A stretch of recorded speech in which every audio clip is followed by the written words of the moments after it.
Well, welcome to Millionaires and Married. This is Dr. Sharalyn Payne with you today, and I have an awesome guest. You are in for a special treat.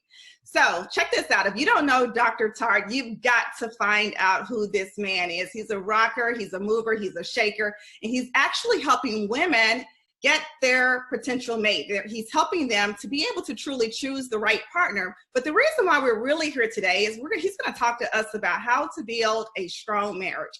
Now, here's the thing. We all know that marriage can be difficult, as some people say. I like to say that it's not difficult, but it definitely is something that you have to be intentional about. So you have to go about it the right way if you truly want it to work. And so what does that actually look like? Well, he's going to talk to us about what it actually looks like. And then he's going to end with really just showing us what's next, what you can do next. So if you're not married, I ask that you just kind of come to this with an open mind, understanding that if you desire to be married, you need the tools to stay married. No one enters marriage looking for a divorce or a way out, I hope. And so I want you to kind of open your mind, open your hearts, just truly listen with what he has to say, but listen with an open heart. So hear not just with your head, but actually hear with your heart, hear with your spirit, what he's going to share with us today. I truly believe it's going to be transformational for all of us. I'm truly excited about this. I'm looking forward to it. And then for those of you who are already married, you may think that, you know what, I don't need this. But here's the thing. Life happens to each and every one of us. No one gets to escape life. I've watched some beautiful couples. I've been fortunate to watch some beautiful couples, but guess what? They have storms too. And so you may think that the person who looks like they have it all together, that nothing is going on, that they're truly in love, that they have never endured anything or never gone through anything. We all have, and they have a story to tell. But Dr. Tartt is going to help us.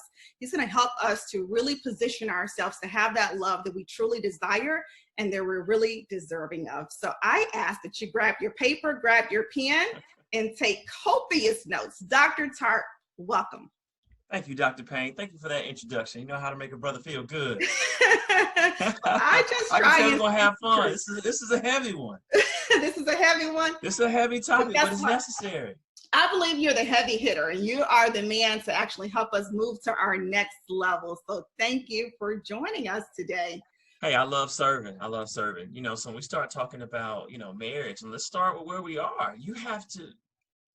I see a lot of people that have to improve their picker. All right. So they have to pick better. And sometimes, and you tell me what you think, Dr. Payne, because it could be, we can dialogue. I see a lot of times where people will pick someone to help versus someone who can also help them. Wow. All right. And especially if we're a helper, because that's what we hang our hat on. I can help you, girl. If you're going through substance abuse problems, I can help you, but you forget to think, well, how does that help me?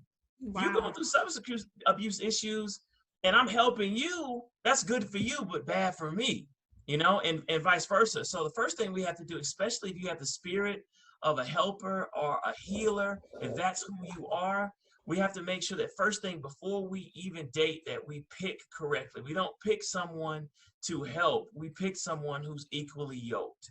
And that means someone who, I'm okay with lists. Okay. As long as it's not overly superficial, that's called standards. Banks have standards. They won't loan you money if you don't meet the standard credit score that they need that helps them not to get burned. So I think the first step is to improve your picker. And I like to use the analogy of a bank. When they go in to decide who to give a loan to, they look at your previous history. They see how have you done in previous financial interactions. So same thing, ladies. How has that man done in previous relationships? Relationship with his mom, relationship with his dad, relationships with other women, relationships just with anything that you can analyze, because that's going to be the best indicator about how he's going to treat you. We can't just pick him because we can help him. And I'm saying we because I'm part of that healing, helping tribe. I've dated a lot of women who needed help. And then I was like, how's this helping me? This is not social work, love. I need you to, if I pray for you, back. Help me back. So first things, I think it's okay for ladies to have standards. Have standards of who you like. I even tell women, write out the ideal man for you. And now we know part of that's going to be physical, and that's fine. But the other piece is how he makes you feel, the qualities that he has, how he responds in certain situations, how he interacts with your family, how you all resolve conflict. Those things you should write out so that you can begin to attract in a spiritual way, but also in a very intentional way, the kind of man who's a fit for you. That's good. I don't think we really think about it like that. And I hear women who have their list and you do write out your ideal man, but you don't really think about who can actually help you, just only what I can actually do for that person, or how we can actually come together, especially when you hear Christian women who talk about being a helpmeet. So it's very liberating, I would say, to really think about, hey, who's the person who's going to help me? Now, this is the thing, and I want to go a little bit deep here because we talk about who can actually help you. But I would think that if you're figuring out who can help you, is it for what you want to do or what you're doing now, or what are they figuring out exactly? You're looking for, first of all, this is your husband. This is someone that is going to support you. So you need to be connected. This is someone you want to be attracted to for the rest of your life, someone, the friendship, the connection. And since we're talking to believers, this is about relationship, right? Like right now, if we don't have connection, we don't even have an interview. We can't even have Wi-Fi to even do it. If we don't have relationship, we can be Christ-led, we can be centered in Christ, but if our relationship with Christ is weak at any given point in time, we can feel nothing. So what we're looking for is a man who is equally yoked. And that means that when you're looking for someone who's actually pursuing you. And I'm glad you mentioned it, Christian women, because I think that there's a lot of sexism in the Christian church, and I'm a Christian psychologist, so I feel like I can say it and call it for what it is. They'll talk about what the woman needs to do, but there's not enough in what the husband needs to do. And so you'll have these dysfunctional relationships, asking women to stay in dysfunctional settings without telling the man to level up and be the covering, right? So if you're going to treat your wife like Christ treats the church, and if you have to treat your wife like you treat yourself, both of those are in the scripture. We have to make sure that the man who you're picking believes that. Because I believe, and I tell couples, you should both be equally satisfied in the marriage. You should both feel like, I am happy being his wife. I'm happy being her husband. We are both happy. Now, we know that that's not always going to be the case, and that's why you have to have conversations and make adjustments so that we're both happy, versus it being more about one person than the other. I think that's how you pick wrong, and that's how you actually destroy a good marriage, not communicating and having a voice so that it can be balanced. Awesome. So let me ask you this then. So you talk about, or you speak about rather, you're picking this particular person and you guys should be both happy in the marriage. Is that at the same time?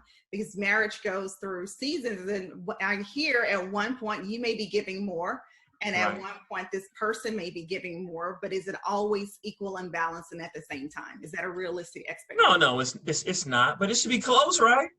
It should be close. It should be close. And that's why you have to have what's called necessary conflict. See, when you suck it up, and it's typically women, from my experience doing this, it's typically women who have been taught to suck it up, to just endure, be quiet, don't nag, don't rock the boat, support him. Maybe he's going through something and they don't say anything. And so what happens is a negative behavior that's either hurting you or you don't like, or it's not a fit, it's only getting bigger. So while you're being silenced, inside you're dying. All right. And so the marital satisfaction is decreasing. But here's the conflict. The man thinks you're good because you're saying nothing. You're behaving. We're still being intimate. You're cooking. You're hosting family dinners. We're still laughing. We're still doing what we do. But inside, it is not equal for you. It is too much about him and not enough about you. Right. And you feel like someday your day is going to come. And so what you're doing is you're building up internal resentment, and actually you're being fake, because the husband thinks the relationship is better than what it is. So what I say is have necessary conflict. Say, hey, babe, let's talk on a scale of 10. How happy are you with our marriage? He'll say his number, and then you say your number. That alone is going to spark conversation. Okay. And that is why it is better for you to say, hey, it would be better for me if I wasn't always in mom mode.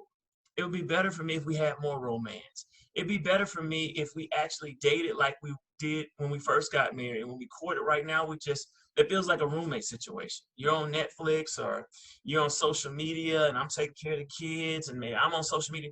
But I long for us to talk. I need us to talk. And I need us to talk about a division of labor that allows me to be me more than just always serving other people. So when you let your husband know that, you know, he's able to express how he feels, and then you can have a real marriage, right? Because you make sure it never dips so low that it can't be retrieved. And so, yes, there'll be highs and lows, especially when you experience like job loss or loss of a parent. I mean, that person's going to need time to cope and heal. And so, there, of course, there'll be seasons of ups and downs, but you have to communicate and go through those together. So I tell couples it is okay to have what's called necessary conflict so that you both can be happy. Awesome. Now you gave us a tool here, and I love this tool that you just said, it would be better for me. And why is that language important? Because that was very specific, that it would be better for me, or I need this and I long for this. Why that particular language instead of just coming out and saying whatever it is? I see where you're going, Dr. Payne. So one of the things that we mistakenly do is we complain.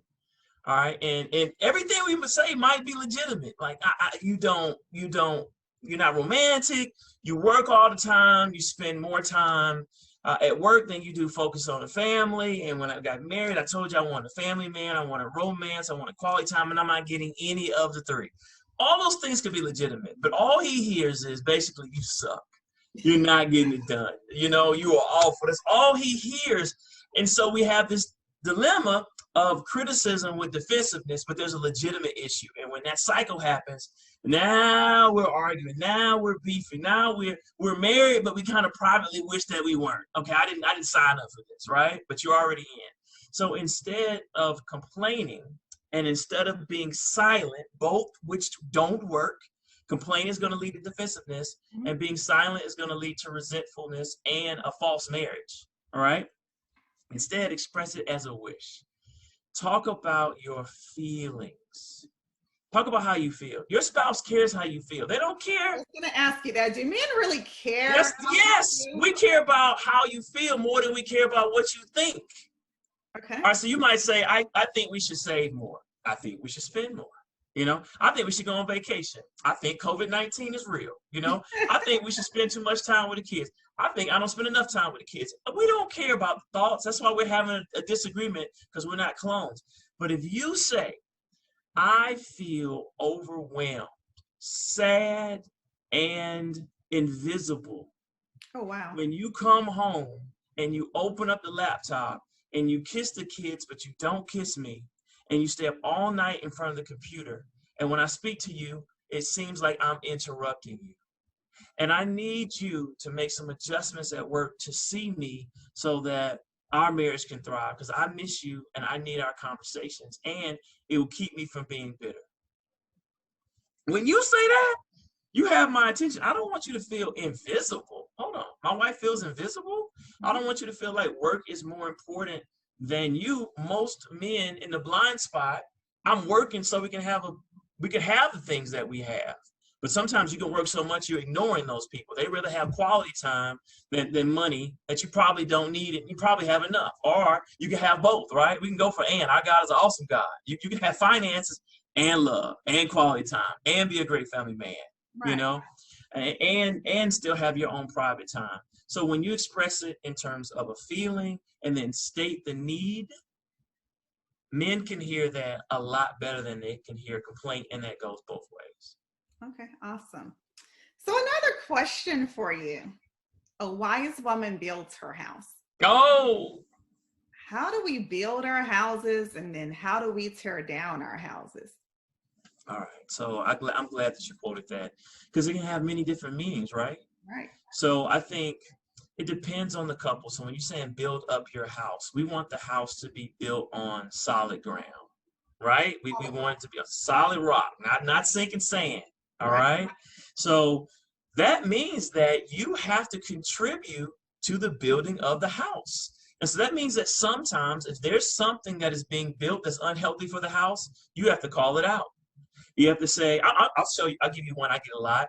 There are a lot of women who get into fitness, right? And so they realize, I want to get into fitness, and they want their partner to always also be fit. They don't want to push him around in a wheelchair when he gets elderly. They want something nice. They want someone nice to look at. They want someone who's physically appealing. They feel like, if I'm going to level up, I want you to level up. Well, if you're quiet and you're silent about that, and you allow your husband to have these unhealthy habits of eating meat all the time, not exercising, too much stress, not getting, certain supplements that are good for men. He doesn't do any of that stuff. It's affecting his libido. It's affecting his mood. It's affecting his health. It's affecting his appearance. He's not going to the primary care physician. All those things that you see, his diet is awful. You see, I think a woman that's building up her house has a conversation where the husband is saying, baby, I would like for us to go on a wellness retreat. Now, there's an art to it.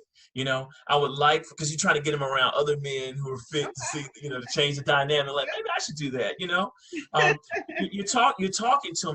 Maybe I think we should try this vegan restaurant just once. I just want to see how it is, baby. Just what I want to do for date night, just to see if he likes it. Because if he likes it, now I can start incorporating some of that into meal prep and whatnot. So I think a woman that builds up her house, make sure that she does not ignore anything that could destroy it. That's not only within her husband, but also within herself. 2, I think building up her house also is financially. There are a lot of men who are desirous of a woman who handles her business. Mm-hmm. Now, these are men who are confident. Now, a man who's not confident, he's going to be jealous. If you're making more than him or the same as him, man, he's going to be jealous. But a man who's confident is going to be like, good. She knows what she's doing. Russell Wilson's happy Sierra's doing her thing. Devon Franklin's happy that Megan Good has her own career. So I think that part of it is realizing that you don't have to give up your career, your calling, just to be a wife and a mother. You can do it all. I think that actually adds value to the marriage, because now we can have $1 million marriage. You're doing your thing. I'm doing my thing. Maybe we're doing our thing. There are a lot of couples who are what's called marriedpreneurs or couplepreneurs. We go in together and do some things that God has called us to do, but we're both building towards retirement. We're both building towards balance. If you want to take off this month because you're not feeling well, or you want to spend time with your mom, or you're grieving, or just because, I got it. Man, if you want to do the same thing. So I think building up your house financially, and then I think building up your house spiritually. Marriage is too hard without God. There have been times I just don't trust Alduan. I don't trust my wife for certain things, but I do trust God to intercede. And so that means that you are proactively building up your practices to stay close to God. So whether that's Bible study, whether that's prayer, whether that's going on a fast, it is saying that we're doing something both separately and together to build up the house. Our house together. All right. How do we tear it down? Number one thing I see is women holding their tongue and sucking it up and becoming resentful. And then when they speak up, it comes out totally negative. It is toxic. It is too much. I haven't been happy in years. Well, you ain't made love to me well in 3 years. And he's like feeling bombarded. I haven't been attracted to you in a while. I don't like you, Mom. I don't like how we're set up. I don't think that you're a good person. And when you unload, now you've pretty much destroyed the house. When you could have said those things along the way, when they were tolerable, when they were palatable, when they just didn't load up. Men who shut down, I think that tears down the house, because you can't make rapid adjustments. As you know, no marriage is perfect, but should we be able to make perfect adjustments? That's true. I agree. Yes. We should be able to make perfect adjustments, and so the ability to make perfect adjustments happens when we're able to talk real time about what's working and what's not working, And I think the third one, since we're talking about, finances, is not knowing how to support your husband when he's going through a hard time. All right, we are awful. We are awful when our money's not right. We're just awful. And so, encouraging him to get self-care without enabling, without doing it for him, just being able to ride that storm and encouraging him. But that's why it's important to pick well. A man who believes in self-care, a man that believes in counseling, a man that believes in talking to wise counsel. It says the prayers of the righteous availeth much, right? So why would I not go into prayer with my other brothers and sisters in entrepreneurship and say, all right, help me work through this so that I don't just sit at home and when I go through a storm and destroy my whole house. I'm like, hey, babe, I'm going to work this out. COVID-19 has changed some things, or the company is downsizing, or there's some things going on politically, and it's they're squeezing me out, but I believe in God. Here's our plan, and I need some time to adjust and be able to communicate, what he needs, and y'all work through that together. So let me ask you mentioned a plan. That's good. What you shared was awesome. A lot of great information. I hope they're taking copious notes. I'm trying to soak it all in. I'm definitely going to have to listen to this, a couple of times because it's so great that I want it to become a part of me, just natural. And so I ask you this question. You mentioned a plan. And so how important is it for a couple to have a plan and then to be truly on the same page? So what if you have this plan and then somebody ventures off course? So they decide the plan isn't working for me anymore, so I'm just going to do something different. Right. Well, that happens, right? Because we feel differently. You're not the same man or woman you were when you first got married. You might get married and feel like, you know what, I'm cool with, I see a lot of women when they turn 40, they start speaking up. They start realizing, well, you know what, I want to be happy too. I don't want to just be a mom or just be a wife. I work just as many hours as you. Why can't you pick the kids up from soccer? Why can't you take mom to the doctor sometime? Why do I have to do all this stuff and be overwhelmed when we can have division of labor, or at least sit and talk about having someone clean a house or someone come in and prepare meals or eat out more, whatever is needed. Mm-hmm. So we're going to change our plans. It's called life, right? Right. Mm-hmm. The key is if we remain friends and we're talking about our wishes and talking about our dreams. And so there's this thing within marriage counseling called making life dreams come true. It's where you have marital equity. It's where you've gotten through the communication issues in a marriage, and now we're humming. And now we're trying to make those life dreams come true. So I might say, Sharalyn, what are you trying to do right now? You're like, you know what? I'm trying to open up a bed and breakfast. I'm like, whoa, where'd that come from? You go like, yeah, I love what I do. I love counseling, but I've always wanted to do that. Well, we have to have a conversation about how I support that. And I have to be able to say, it's not all about me. That may not work for me, right? I'm like, oh man, that means that the money I was saving up for retirement may need to go into this bed and breakfast. But now we have to have a conversation. Maybe the bed and breakfast can double, be a great investment. It makes you happy. Maybe it's something that, later on we can host events that, I don't know, whatever it is, we have to communicate about our change in plans. Now that's something that I think a lot of people can wrap their hands around. Now, when we're talking about a change in plan with someone doing something negative, like someone having unhealthy habits or being rude, being disrespectful, acting out, no, that's a change. I think you have to call it. You have to call it out right then and there. This does not work for me, and I need you to be able to get help. So if it's an addiction, whatever it is, so that you can make the adjustment quickly. Because even in counseling, if someone comes in and they have a substance abuse issue, or if there's infidelity and they refuse to end the relationship with the other person, we don't do counseling. We say, you don't need to do marital counseling. You need to go get individual help so that you don't bring this toxic nature into the marriage, because he or she is just going to suffer having to deal with this. You're going to have to divorce your substance. You're going to have to divorce this other third party and let's get down to the nitty gritty about what's really going on in order for us to do marital counseling. Why do we do that? Because we know if we engage the party that's been hurt in that as a third party in that toxic dynamic, all you're going to do is hurt them. So I think in the marriage, you have to call it out so that if there is a season where someone's off track, struggling, suffering, that's going to happen, that you're able to, in theory, and in application, make rapid adjustments so it doesn't damage the relationship long term. It can be a season, not a lifestyle. You've mentioned rapid adjustments a few times now. What do you call what truly is a rapid adjustment? Because for some people, I'm a person who I like to get it done. So I'm moving and I'm doing my very best to get it done. So I would consider me a person to be able to quickly make that adjustment or that pivot or that change. But I understand that as I've watched some people, it just takes them a lot longer and you become frustrated. So what would you consider to be a rapid adjustment? Well, I think as you're picking a mate, you ask them, what do you do for well-being? How do you recover from disappointment? What do you do to fix yourself, help yourself? I mentioned before we started that I just gotten back from the barbershop. That's one of my self-care things. I go to a high-end barbershop on purpose, all right, so that I can relax. I don't have to answer my phone. They cater to you. It's fun. It's no children in there. It's no women in there, even though my barber is a woman, and so I can just relax. So that's self-care. So if I'm having a stressful week, I can go and take care of myself so I don't bring that stress back into the house, right? Because I'm more difficult to deal with. So I think That's a rapid adjustment. I can be agitated and I can go do something, work out. I can go, I like to shop now. I think that's COVID-19 though. I think I think that's a COVID thing. Because before I used to never like to do that. So I think it's a way for me to get out the house and just do something for myself. So I can rapidly adjust. I can adjust my temper so I can be composed. No one wants to be with someone who's chronically moody.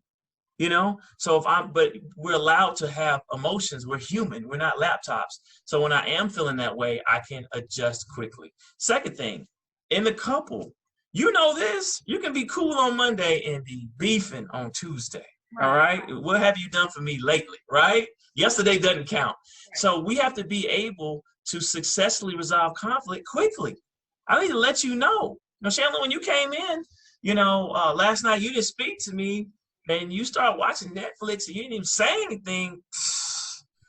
That made me upset. That happen, right? That does not happen. That made me upset. I need to be able to let you know. Otherwise, I'm going to start being passive aggressive.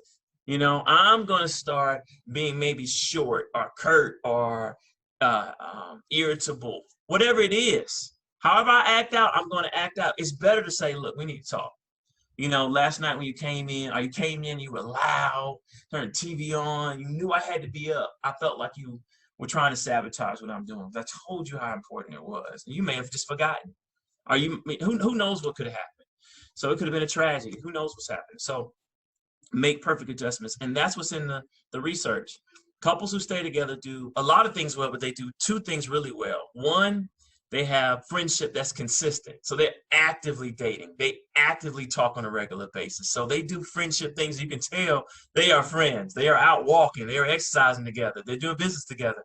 And then they resolve conflict really well, and they do it quickly. So when there's a problem, just like a good teacher, they don't let you keep going and be off path. A good teacher stops you and says, where are we stuck? Where do we need to fix this so that we can go on without you getting frustrated? So that's what I mean by making perfect. Not being perfect. There's no relationship, no matter how good they are, where they're perfect. That's only God. But we can make perfect adjustments, meaning that when we see there's an issue, let's talk about it and let's pivot right now so that we're cool. That's really good. Wow. That's a lot, but it's great. Thank you. So I'm trying to figure out where do I want to go, because you mentioned so many good things, but I think I want to talk about the piece about being friends. How important is it? Okay. You talked about them being friends, but you hear couples or people who say, I want my mate to be my best friend. They have to be my best friend. Is that necessary? It depends on the couple. I don't think it's healthy. And the research shows it's not necessarily healthy because now you want to be friends. You want to be friends because, believe it or not, that's what attracts men to women. Yes, we're visual. We see a woman who's attractive, who's sexy. But if we're looking for a soulmate, she needs to be smart. She needs to be funny. I need to like her. I need to enjoy spending time with her for the rest of my life, right? And so when you hear men talk about their wives, they say, hey, she's my friend. We connect. I need to, are there other women who are more attractive? Yes, Beyonce's obviously out there, okay? All right, and Michael B. Jordan for us guys, they're out there. There are going to be people who are more attractive, but that's not what keeps men in marriage. It's the total package. It's the fact that I find you attractive. We have similar ideals, but mainly we like each other. Now, we don't always get along, but we're cool. We kick it. We can repair, and I like spending my time with you. I like the talks that we have. We click. We have chemistry, the C word.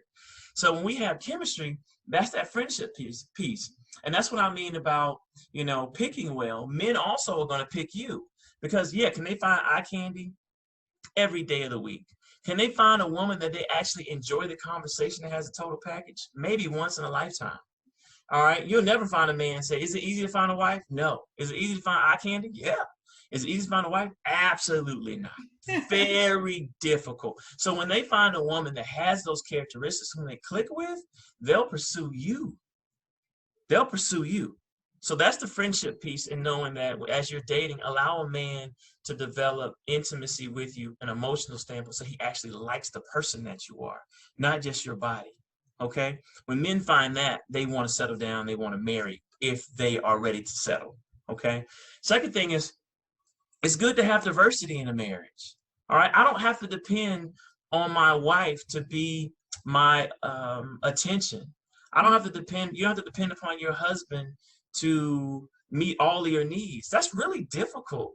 Right. I agree. You know, Shelly, you know, when y'all go out to dinner 5 deep, y'all talk about a lot. Women talk about a lot. That conversation goes, I've been at that table, you know, I've been at that table as the lone man, you know, and I was like, this is too much for me. The side conversation. Men don't talk like this. And so for women, that's great. That's fun. That's excitement. It is attention. So a good marriage is going to be balanced, right? So I can have a date night with my wife. I can hang out with the guys. She can hang out with the girls. I can have my own separate hobbies. I'm an avid reader. All right. So I'll be somewhere reading. I love to work out. All right. So I can be working out and I'm perfectly happy. All right. My wife can be watching Netflix at the same time, you know? So that way we're actually having multiple hobbies and friends that support our marriage, so that if we go through a rough spot, say I'm beefing with my wife and I don't want to be around her, I can love you but not like you. Right. You know, that happens on a regular basis in marriage, right? Yes.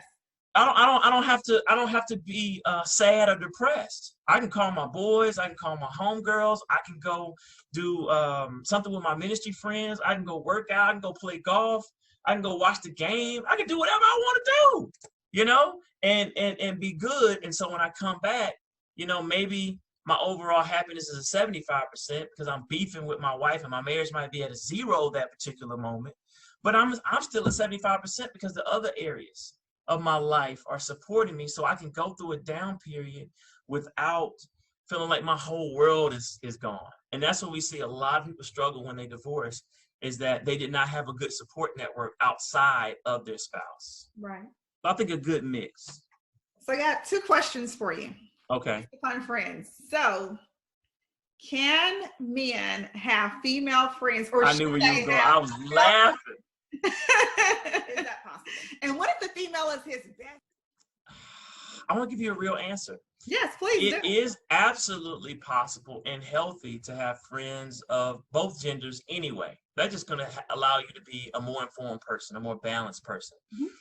When it gets tricky is when you start sharing things with that friend that you don't share with your spouse around your relationship. All right. Now, you don't share everything with your spouse. Like, I don't talk about everything business-wise with my wife, and she doesn't talk to me about everything, especially what's going on with her other girlfriends. I don't know half that stuff. It's not none of my business. All right. But when you start opening up and you start having a more emotional connection to the friend versus your wife, it's a problem. And or same thing to a guy versus your husband. You're open up to him. He knows more about what's going on in your world and in your heart and your ambitions and your dreams than your husband does. That's a problem because you're building an emotional connection and a bond over time. You can't help but get closer. Now, if you add in attraction, it becomes very difficult. It will be very difficult for me to be best friends with Beyonce. I'm just being honest. That's being real, because what you have to do, you need more self-discipline, right? You need more self-discipline. You need more self-control. And then you're already talking about things that are emotional and we're connected, you know? So if you're working against an attraction, you need more self-discipline. That doesn't mean, now I can be so cool with Beyonce that I don't see her like that. Is she attractive? Yes. Am I attracted to her sexually? No, because we kind of grew up together. Are we being cool? Or, you know, and you see that a lot of times. I know this is like a gross example, but a man can find his sister attractive, all right? But he has no sexual attraction towards her. You can have the same thing when it comes to a female friend. That's just my little sister.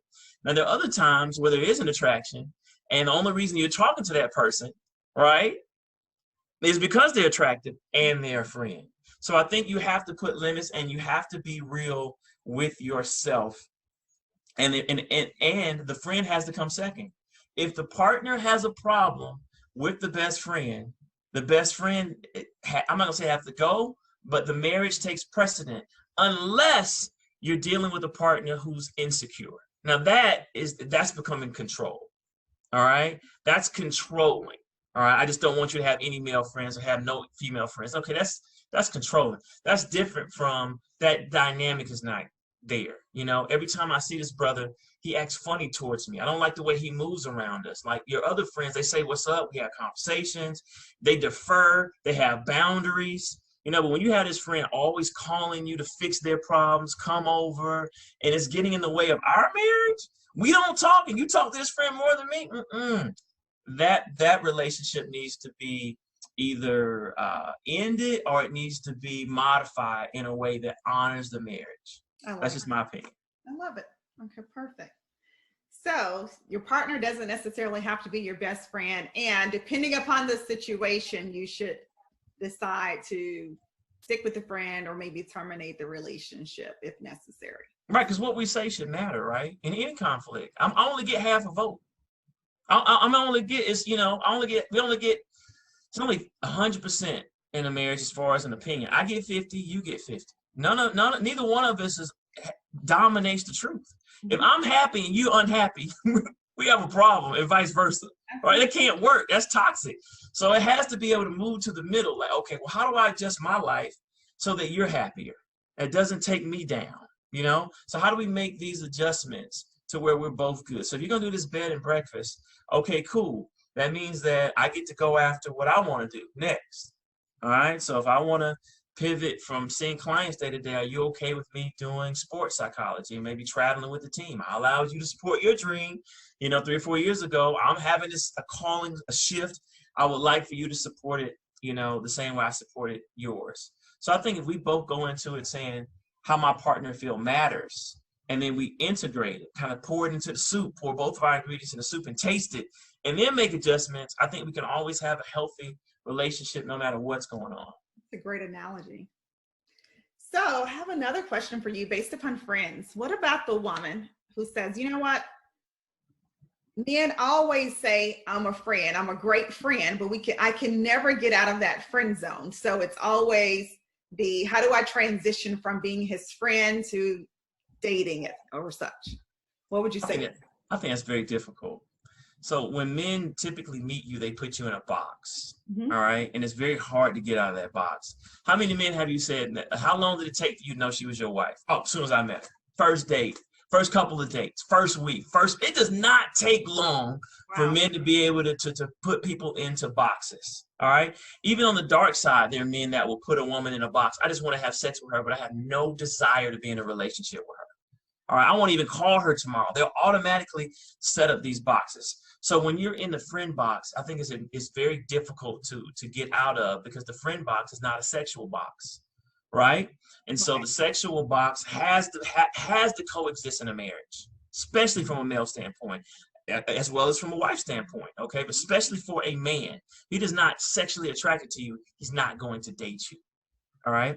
So I think, one, that's the wrong guy, all right? So while you're trying to get out of the friend box, there are other men that are looking at you like, why is she pursuing this dude when she won't even give me the time of day? All right. And so I think that it's, one, allowing yourself to have multiple options, to be social, to be seen. All a woman really needs to do to get a man to take interest in her is be attractive. Be attractive and be seen. You can be attractive and be seen on social media. If you're attractive and you're seen enough by the right guy, he's going to slide in your DMs. He's going to like a photo. He's going to shoot you an email. He's going to find out where you're going to be if you post, your events and your social media, like Eventbrite, saying where you're going to be. He's going to find a way to shoot his shot. Nothing's changed. That's good. Women had no problems in high school with guys shooting their shot in college. Why? Because you were around a lot of men. Right. You work in a factory, you work in a bank, you work any politics where it's male-oriented, men gonna shoot their shot, right? Women even complain, even married men shoot their shot when they need to be staying themselves at home. You're not gonna have a problem. All you have to do is be attractive and be seen. And so women have to remember that, men as well. So that means if you don't feel attractive, you're not gonna draw that man towards you. Are you gonna draw men who are users? They can see your insecurities and they prey on them. So I think it's about being attractive, not laser focusing on one guy who you want, where it's not mutual. All right, stay friends with him, be platonic, then also allow other guys who see you as more than a friend. They like the friendship piece, but they also see you as someone they're attracted to. They're funny. They respect your values. They can see raising a family with you. They are intrigued by you. They love the conversation. There's chemistry. There's connection. You get them, you know, all those things guys are looking for. So I think it's very difficult to get out of that friend box, and you don't need to force it. Just move on. Love it, love it, love it. So ladies, for those of you who are asking, and I hear this question all the time, how do I get out the friend box? He just answered your question. Move on, look for someone else, or be open to someone else, I guess. Yeah, but I know how women are, and it's not just women, it's men. We want what we want, right? And we want what we want. We don't want to hear that we can't have it. So I know that there are women watching this right now. No, he's mine. All right, I'll tell you how to find out. You know, one, start dating someone else. I know that doesn't make sense, but it's like, okay, at least start having a phone conversation. If he likes you, he's gonna object. He's not going to like that, because now there's competition. See, what you do a lot of times, what we're really talking about is a woman that's not making a move. She doesn't understand the definition of what they're doing. They're talking enough for her to be confused. She's not making this up. Now, there are times in which you're delusional, right? Michael B. Jordan is not. Lori Harvey has it on lock right now. He's not looking at you, okay? Give that up. Give that up, okay? But if he's sending mixed messages, you don't know. You can't read this brother. Because he's not, sometimes he says things that cross the line, but then the other time you don't know. You just don't know. All right. Start talking about other guys. Say, hey, I was at work and there's this other guy that's always asking me out to lunch, and I'm not sure. What do you think? I mean, play with him a little bit. See, hey, you should totally date the guy. What's he like? Okay, friend, he's not interested in you. I didn't know you were interested in dating. He'll start his body language, his response will tell you. Because sometimes they put you in the friend box. Sometimes because there's something wrong with them. All right, meaning that she's too good of a woman for me to dog out. And right now, I want to be a dog. All right. Or she's too good of a woman for me to present my hand in marriage, when right now I don't think I'm a worthy candidate to be married. I'm not loyal. My money's awful. I have a bad attitude. I don't feel secure in who I am. I have some baggage, but I like her. All right. And she could be the one, right? But why would I pursue her and ruin a perfectly good relationship that might be good in the future? I'm just going to spend this time keeping her close to me so that no other guys are around, right? And trying to get myself together. So I think it's good to be able to at least figure out what's going on so that you can honor what's going on with you. Because let's be honest, there are a lot of women out there who have biological clocks, all right? And you don't have time to waste with someone who has no current or future interest in you. It's better to find out and keep it moving than for you to realize that he was never serious about a relationship, or he was serious about a relationship with you and everyone else. You know, he's not looking to get married. He's not looking to settle down. And then you realize that's not for me. And you realize that too late. So save your time and move on and honor who God has for you and your morals and what makes you happy. Awesome. Oh, that's a great point that you just made. So let me ask you, how do you know he's the one? How do you know that this is the one that God has for me? This is our last question. I know I've taken up so much of your time today, but this has been so good. I could do this all day. So how do you know he's the one? It just feels right. Okay. I know that sounds simple. I know it sounds simple. So let me go further. All right. So one, it feels right. All right. Two, it starts to align to your prayers. Like, Lord, I prayed for a man who's composed. You get into an argument, that man says how he feels, because you need to respect him, but he's composed. Kind of like a Barack Obama. You feel him, but he's composed. So you're like, okay, that's something I prayed about. And then you pray about it even more. And your friends are like, I think that might be your husband. And these are people whose discernment you trust. All right. So these things are starting to align. And then they begin these things you just can't explain. They're more than just happenstance, more than just chance. These things happen and they align to where the two of you are meant to do things. So say, you know, he wants to go into ministry, and so did you. And then y'all start talking about it. You be like, what are the chances that I would meet someone who is interested in going into ministry or supporting my ministry, you know, without being upset, without feeling like, no, it's not what I want to do. Someone that's cool. Or what are the chances that I would meet a man who is not intimidated by being my husband, meaning that he's introduced as your, like, hey, Oprah, and this is her husband, Stedman, or whatever he is, you know, it works for them, right? So he's okay not being a star. He's okay just supporting you. Hey, you're doing your event. Hey, I'm here just to support. You know, I'm here taking tickets. I'm here taking money. I'm just here for emotional support, like Barack is with Michelle on the book tour. Hey, I'm not here to speak. I'm just in the back. You don't even see me. We just going home together. I'm not here to distract. I'm not here to take any of your shine. I'm just here to support. And if I leave early, I'm gonna go see what the girls are doing so you can go do your book tour. You know? So I think you'll find those qualities. And then I think the relationship will just start to grow. He'll express that you're the one, and time will tell. All right, because you can feel someone really quickly. You can feel someone on the first date, and that's not your husband. That might be the last person you need to be dating. But the first couple of days, over time, it'll start to build. The relationship will build. His ability to be husband material would just be blatantly obvious. He will make it known that he wants to marry you. He will make it known that he wants to take care of you. You will not have to guess.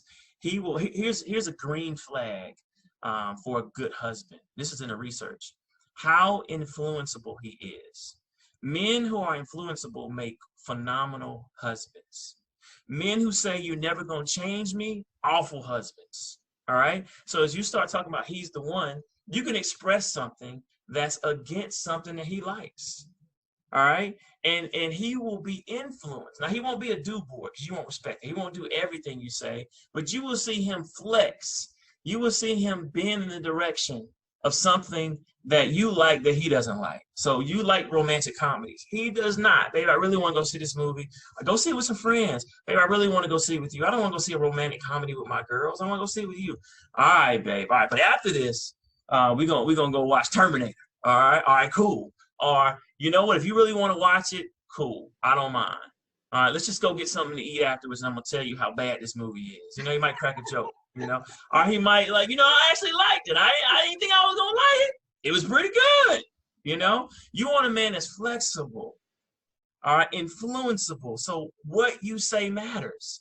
That way you can see the marriage. That way you can see the relationship existing between the two of you, and you can feel comfortable having a voice and saying, hey, babe, your new receptionist, I'm not so comfortable with her. I had already had a pre-conversation that just because she was attractive that I wasn't going to say anything. But when I went to that function and she looked at me a certain way, you didn't see that look. It was, and I even asked my girls, is it just me? Feel comfortable bringing this to you, and he won't dismiss it. He might think, okay, you're crazy, or blah blah blah, or he might be able to explain it in a certain way, you know, that makes sense to you, you know, or he might be able to say, look, you know, you're tripping, but it's not that big a deal. If you want me to go hire someone else, I finally found someone, but if that's what you want, I'll do it. But don't make a habit of this. You're not finna just keep coming in, all right? I'll just go get someone else if it makes you that uncomfortable, or maybe y'all need to meet. Come by the office, you know, and I'll be gone or something, whatever. But let's work through this together. I don't necessarily want to fire someone because you have issues, but you might see something I don't see. So I need to weigh both at the same time. I think when you have a man that does that with all the qualities, and God is blessing it, and he's praying about it, fasting about it, and other people are saying, nah, he seems to be the one, I think you can take a lot of assurance that that's your husband, that he's your husband. Perfect. So fasting and praying, ladies, those are also two key things that you need to be doing, fasting and praying. So Dr. Tartt, tell us, you brought us a free resource. What did you bring for the audience today? All right, so 99 scriptures towards a better marriage or relationship. And these are things that you can do to study the Bible together, things that, and looking at, so what I did was I put in 7 sections based upon a strong marriage. It's like 7 stages of a strong marriage. And so I based scripture based on each one of those. So those are things that you can share that I think that you'll find rewarding, but also you can share those with your current or your future spouse and how you build a rewarding marriage together. Perfect. Thank you so much for that generous gift. So what's next for you? All right, so if you're in a relationship right now, you're married, we have something called Better Husband, Better Wife. So you go to betterhusbandbetterwife.com, and basically what it is marrital empowerment enrichment classes, all right? So it's not therapy. Don't come if you need heavy lifting, all right? But if you feel like, okay, we're having a little bit too many ups and downs, or I'm just looking to have a better marriage, I'm looking to have $1 million marriage, I'm looking to have great intimacy, great connection, great fun, I want to be on the same page about our finances, I want to build together. My wife and I, we do Better Husband, Better Wife classes every second Thursday of the month. If you are single, I also do something called the Ring Formula. So go to ringformula.com. It's where we do relationship coaching only for women who are serious about finding their husband. And so it's someone giving you real advice, real time, about how to find the one. Oh, and if you're looking for a retreat, we also do something called A Weekend for Love. Go to aweekendforlove.com if you're looking for a marriage retreat. It is for couples who are engaged and couples who are married. Because, you know, sometimes all you need is an intervention to get around other couples who are fighting for love and have the same issues, but y'all all trying to build together, right? We're trying to have $1 million marriage, well, you know, and great intimacy and connection, all those things together. Why not come to a supportive community where we're building that together? And that's called aweekendforlove.com. Perfect. Well, there you have it. So Dr. Tartt has something for each and every one of us. And so if you're single and you are ready for love, then you need to be checking out the Ring Formula. If you're in a couple, if you're part of a couple rather, and in a relationship, then check out the retreats. I think it's going to be something absolutely phenomenal for each and every one of us. So we have the tools. Next, all we have to do is implement. Right. Can I ask them to follow me? Yeah, follow me on Instagram at Dr. Tartt. That's at DRTARTT. And that's why I drop all these events. You don't have to remember. Okay, perfect. All right. So I'm excited about it. Thank you. So there you have it. You know where to get in touch with him, how to get in touch, and then what's next actually for you to take control of your love life and your relationship. Dr. Tartt, thank you so much for being with us today. I love everything that you shared.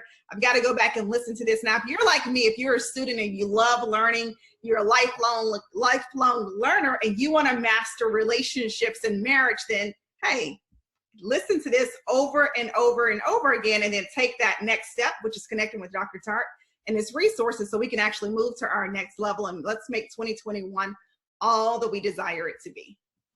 Thank you, Dr. Payne. You made it easy. You're welcome. Thank you. Let me stop the recording.